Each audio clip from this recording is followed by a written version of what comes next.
The Naturalism of Mystrikism. Mystrikism is grounded in naturalism, but not because we treat it as an untouchable presupposition or pretend science has finished the job. It has not even close. Mystriks choose naturalism because natural explanations keep earning their place. They can be tested, checked, shared, corrected, and used to make predictions that actually matter. They let us investigate further instead of stopping the conversation with, "A god did it," "A spirit caused it," or "That is just beyond human understanding." Supernatural explanations so far have not shown the same reliability. They tend to explain after the fact, avoid proper testing, and slip out of reach whenever falsifiability becomes inconvenient. Mystrikism treats the natural world as the reality we actually have access to, the reality we can study, argue with, revise our views against, and live within. Everything that exists is understood as part of nature, operating through natural laws rather than supernatural forces or hidden divine machinery, unless someone can show otherwise with evidence strong enough to be tested, checked, and taken seriously. That is the key point. Mystrikism is naturalistic because naturalism works better than the alternatives, and because honesty demands we follow the method that keeps surviving contact with reality. The sections below look at each form of naturalism in turn, explain how Mystrikism uses them, and show how they work in ordinary life. They also make clear what Mystrikism rejects: supernatural claims, unfounded dogma, and explanations that sound impressive but cannot be tested, checked, or made useful.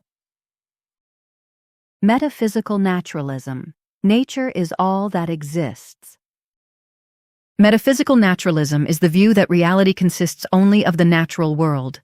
There are no supernatural realms hiding behind it, no divine beings steering it, and no mystical forces slipping in from outside the system. Nature is not one layer of reality. It is reality.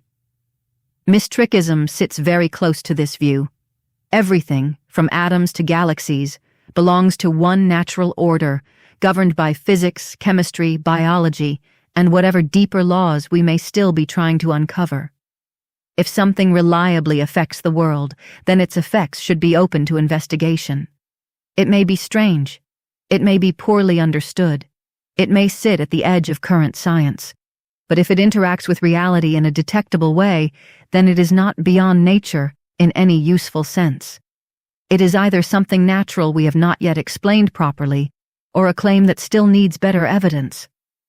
Mystrikism does not fill the unknown with gods, spirits, curses, cosmic minds, or invisible energies just because we have reached the current edge of our understanding. A mystery is allowed to remain a mystery. We do not have to panic and decorate it with theology. The universe is already more than enough. The spiral of a galaxy, the emergence of life, the weirdness of consciousness, the scale of deep time, the mathematics inside matter. None of that needs supernatural embroidery. If anything, adding magic often makes reality smaller, not larger. It turns a difficult question into a premature answer. History gives us good reason to be cautious here. Lightning and thunder were once tied to gods like Thor or Zeus. They are now understood as electrical and atmospheric events. Epileptic seizures and mental illness were once blamed on demons or possession. Today, epilepsy is understood through brain activity, while mental illness is understood through interacting biological, psychological, social, developmental, and environmental factors. These explanations are not perfect, but they actually help. They can be tested, corrected, and used to reduce harm. That pattern keeps repeating. Things once treated as supernatural often become natural once we understand them better. Mystrikism takes that lesson seriously. It does not claim that science already knows everything. Far from it. It simply refuses to treat ignorance as permission to invent supernatural answers. Real-world examples. Metaphysical naturalism. Lightning and thunder were once attributed to gods like Thor or Zeus. We now understand them as electrical and atmospheric processes. Epileptic seizures and mental illness were historically blamed on demonic forces. We now understand epilepsy through brain activity and mental illness through interacting biological, psychological, social, developmental, and environmental factors. Both can often be treated, managed, or supported through evidence-based medicine and care. These examples show why Mystrikism begins with nature. Natural explanations have a track record. Supernatural explanations have a habit of retreating when the evidence improves. That does not make reality dull. Quite the opposite. It allows us to revere the actual universe instead of being distracted by imaginary realms. Methodological naturalism, science's natural approach. Metaphysical naturalism is about what exists. Methodological naturalism is about how we investigate what exists. This is the working discipline of science. When scientists study a disease, a storm, a fossil, a planet, or a human behavior, they look for natural causes. They do not add "a ghost did it" or "a God willed it" into the model, because that sort of answer does not by itself give us anything testable, measurable, challengeable, or predictively useful. Mystrikism strongly supports this approach. The methods of science only work because reality behaves with enough consistency to be studied. We form hypotheses, gather evidence, test ideas, and revise them when reality refuses to cooperate. That last bit matters. A claim that cannot be corrected by evidence is not very useful as a claim about the world. This is not mere bias against the supernatural. It is a practical recognition that supernatural explanations have not earned a place in serious investigation. If there is an outbreak of disease, the useful questions are about viruses, bacteria, toxins, genetics, hygiene, immunity, environment, and behavior. Blaming witchcraft or divine punishment gives people something to fear, but not much to treat. Methodological naturalism has teeth because it works. It gives us medicine, weather forecasting, engineering, agriculture, telecommunications, forensic science, and 100 other things we now take for granted, until the Wi-Fi drops out and civilization briefly ends. Mystrikism takes that same habit of thought into everyday life. Mystriks do not need to be professional scientists, but they are encouraged to think scientifically, ask what is being claimed, what evidence supports it, whether it can be checked, whether other explanations fit better, and what would change our minds. Real-world examples. Methodological naturalism. A doctor treating illness looks for natural causes: infection, inflammation, genetics, injury, environment, psychology, and so on. They do not assume the patient has been cursed, because curses do not lead to reliable tests or treatment. Weather forecasters use physics, pressure systems, satellite data, and meteorological models to predict storms. Saying, "an angry rain spirit caused it," does not improve the forecast. In both cases, natural causes allow us to understand, predict, and respond. Medicine improves. Forecasts become more accurate. People suffer less because we stopped treating mystery as an excuse to stop thinking. For Mystrikism, this is part of honesty. We follow the evidence where it actually leads, not where we wish it would lead. If reality is natural, then natural investigation is not just useful, it is the most honest method we have. Epistemological naturalism. Knowledge from evidence and reason. Epistemology asks how we know what we know. Mystrikism's answer is fairly direct. Knowledge comes through natural means: observation, experience, testing, reason, memory, language, shared evidence, and correction.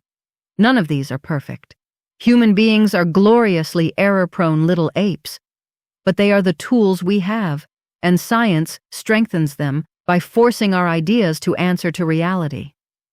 Epistemological naturalism rejects the idea that genuine knowledge comes from divine revelation, mystical insight, private certainty, or ancient authority, simply because someone says so. A feeling may matter deeply to the person having it. A tradition may carry meaning. A story may shape a whole culture. But none of that automatically makes a claim true. A Mystrik asks simple but difficult questions. What is the evidence? Can it be tested? Can it be independently checked? Is there a better explanation? What would count against it? That is basic intellectual hygiene.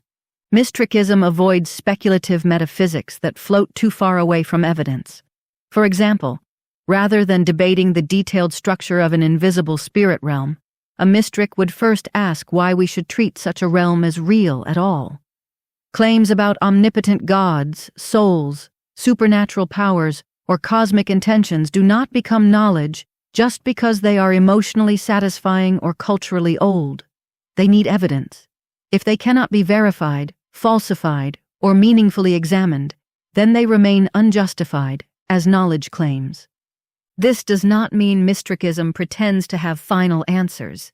It is comfortable saying, "We do not know." In fact, that sentence is one of the healthiest things a person can say when it is true. The problem is not ignorance. The problem is covering ignorance with false certainty. Real-world examples. Epistemological naturalism. Suppose someone claims they can speak to the dead. A Mystrik would not need to sneer at the person or dismiss their experience as meaningless. Grief can be powerful. People can feel things intensely, but the claim still needs evidence. Can the person provide verifiable information they could not reasonably have known otherwise? Can the result be repeated under fair testing? If not, the Mystrik remains unconvinced. By contrast, Mystriks accept things like radio waves or black holes because they are backed by observation, mathematics, instrumentation, prediction, and independent confirmation. They may be invisible to the naked eye, but they are not floating on faith. The germ theory of disease is another good example. The idea was once controversial. Over time, microscopy, sterilization, infection patterns, and experimental work confirmed it. Now it is accepted because it keeps surviving reality's tests. A claim like crystals heal disease through energy vibrations does not get the same treatment just because someone sincerely believes it. Anecdotes are not enough. This approach protects us from being fooled by frauds, errors, wishful thinking, and our own brains when they get a bit too creative. It also keeps Mystrikism open. Evidence can change. Better arguments can arrive. A good worldview should be able to update without collapsing into a heap. Ethical naturalism, morality rooted in human nature and well-being. Ethical naturalism in Mystrikism does not mean that moral rules are carved into the fabric of the universe like hidden commandments. It means our moral life can be understood through natural facts. The kind of beings we are, the kinds of pain we can feel, the conditions that allow people to trust each other, the needs of sentient life, and the ecosystems that keep all of us breathing, eating, and not dying quite so quickly. That distinction matters because ethical naturalism can mean different things in philosophy. Mystrikism is not claiming that moral rules exist as stance-independent objects floating in nature. It uses ethical naturalism in a practical, evidence-guided sense. Moral aims come from sapient minds, while moral judgments are disciplined by natural facts about harm, flourishing, trust, suffering, cooperation, and ecological stability. Mystrikism treats moral aims as coming from sapient minds. We choose to care about suffering, fairness, honesty, cruelty, trust, flourishing, and the living systems around us. Those aims are not handed down by a god. They arise from beings like us trying to live together in a fragile world. Once those aims are declared, ethics can become much more objective in practice. We can ask what actually helps, what causes harm, what protects trust, what worsens fear, violence, exploitation, or needless suffering. What does the evidence say? What has history already warned us about, sometimes loudly and with bodies attached? This is where science and reason matter. Mystrikism does not promote justice, honesty, fairness, and compassion because a holy book says so. It promotes them because sapient beings, sentient life, and ecosystems do better when these things are taken seriously. Humans are social animals. We have evolved empathy, cooperation, anger at unfairness, loyalty, grief, guilt, and the ability to reason about consequences. None of this makes us morally perfect, obviously. But it does give morality a natural footing. In this view, good is judged by how well an action supports our declared ethical aims, reducing needless harm, strengthening honest cooperation, protecting vulnerable lives, improving relationships, and supporting stable living systems. That judgment should be guided by evidence, not merely by tradition, instinct, or whatever feels righteous in the moment.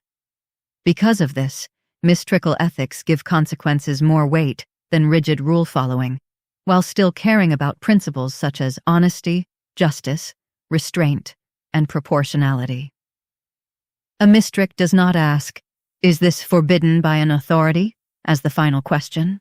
They ask, "What does this action do? Who is harmed? Who is protected? What happens if everyone acts this way? What evidence do we have? Take healthcare or education. If reliable data show that access to healthcare keeps people alive and reduces misery, or that education gives people better tools to think, work, and participate in society, then those policies carry ethical weight. Not because a god approves them, but because their effects are visible. Cruelty is condemned for the same reason. It hurts people, corrodes trust, teaches fear, and often spreads damage beyond the first victim. No divine offense is needed. The harm is already there. Mystrikism also extends ethical concern beyond humans. Animals can suffer. Ecosystems can be damaged. The living world is not just scenery behind the human drama. Our moral circle is shaped by what we understand about sentience, dependence, harm, and survival, not by ancient texts drawing the boundary for us. This creates an ethical framework that is subjectively grounded, but methodologically objective. Subjectively grounded, because moral aims come from sapient minds. Methodologically objective, because once those aims are chosen, we can assess actions against observable outcomes: health, suffering, trust, social stability, ecological damage, and the ability of living systems to endure. Real-world examples. Ethical naturalism. Empathy is not supernatural. It appears in human beings and in other social animals. Primates and other species show behaviors that look like care, fairness, grief, cooperation, and distress at another's pain. Mystrikism builds on these natural tendencies while also knowing they need discipline. Empathy alone can be biased, tribal, or short-sighted. It needs honesty and reason beside it. Consider lying. In Mystrikism, lying is not wrong because a supernatural force forbids it. It is wrong because lies damage trust, and trust is one of the load-bearing walls of social life. A family, workplace, court system, friendship, scientific community, or government cannot function well when dishonesty becomes normal. Helping someone in need is judged good for similar reasons. It can relieve real suffering, strengthen social bonds, and protect the sort of world we would want to live in ourselves. Through ethical naturalism, Mystrikism gives morality a home in reality, rather than in an unseen realm. Ethics becomes an evidence-guided practice. We learn from psychology, neuroscience, sociology, ecology, history, and daily human experience about what helps sapient beings, sentient life, and ecosystems thrive or deteriorate. This makes ethics adaptable. As our knowledge improves, our moral practices should improve too. That is not weakness. That is one of the advantages of not pretending an ancient rulebook solved everything forever. It also puts responsibility back in human hands. We cannot outsource morality to a god and then wash our hands of the results. We have to think, test, listen, revise, and sometimes admit we got it wrong. Annoying, yes, but also much more honest. Ethical naturalism and Mystrikism ties moral ideals to declared aims, natural realities, and the living world. Goodness is not a supernatural substance. It is something we practice, judge, and refine within nature. One thing needs mentioning here. Mystrikism does not treat naturalism as some untouchable presupposition, as if we just wrote nature on a flag and saluted it. It is closer to a practical working axiom. We start with natural explanations because they keep earning their keep. They can be tested, checked, corrected, used to predict things, and thrown out when they fail. That is not blind faith. It is earned trust. What would challenge it? Not a weird story, not a one-off mystery, and not, we do not know yet, therefore supernatural. It would take reliable, repeatable, independently verifiable phenomena that consistently broke natural causality and could not be absorbed into any better natural model. A real pattern breaker. Until then, the honest move is to keep investigating nature, because supernatural claims have not matched its explanatory power, predictive record, or willingness to be corrected. How these naturalistic elements work together. The four forms of naturalism are not separate boxes stacked neatly on a shelf. They lean into each other. Mystrikism begins with the view that reality is natural. That gives us the stage on which everything happens. From there, methodological naturalism gives us the best way to investigate the stage: science, evidence, testing, and natural causes. Epistemological naturalism tells us what deserves to count as knowledge, claims that can be checked, challenged, and corrected. Ethical naturalism then asks how natural beings should live with one another inside that same reality. The point is consistency. Mystrikism does not want science saying one thing while faith gets a private exemption. It does not want compassion pointing one way while an old rule demands cruelty. It does not want people admiring reality while refusing to be corrected by it. The pieces fit together like this. A natural cosmos, metaphysical, is the world itself. There are no supernatural trapdoors, secret divine levers, or invisible actors stepping in from outside nature. Reality follows natural patterns, even when we do not yet understand them. A scientific method, methodological, is how we investigate those patterns. We look for natural causes, because those are the causes that can be tested, compared, and used. An evidence-based understanding, epistemological, is the body of knowledge that grows from that investigation. It is always being revised. Bad ideas get thrown out. Better ones survive longer, though never beyond future correction. A life-centered morality, ethical, grows from the fact that we are living beings inside this natural world, not disembodied souls waiting in a cosmic departure lounge.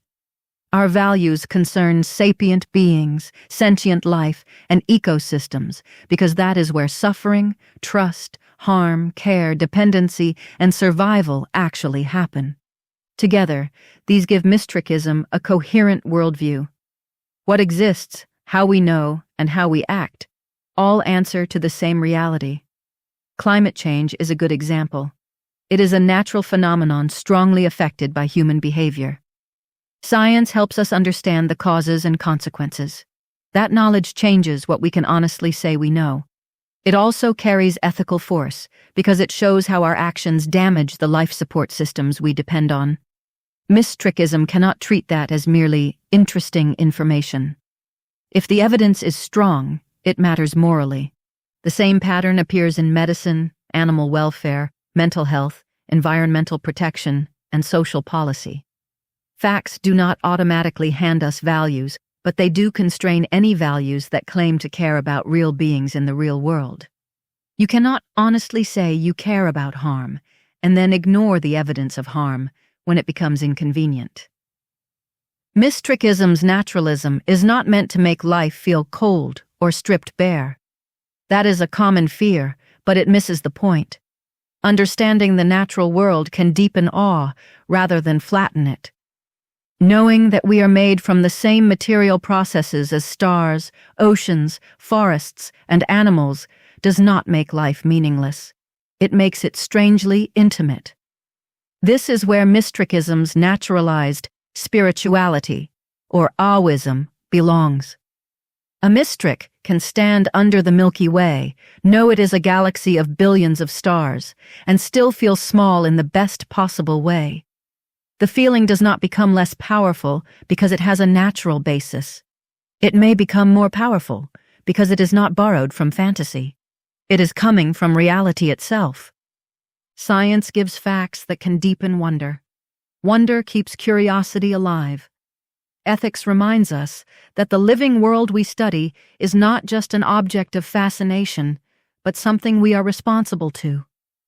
Naturalism clears away supernatural dogma so we can face reality more directly, with less pretending and more care.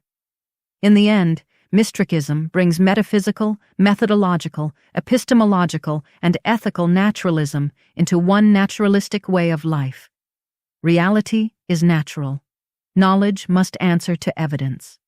Ethics must answer to consequences, principles, and the real effects of our actions. Meaning and awe are found here in the world we actually inhabit. No supernatural appeal is needed.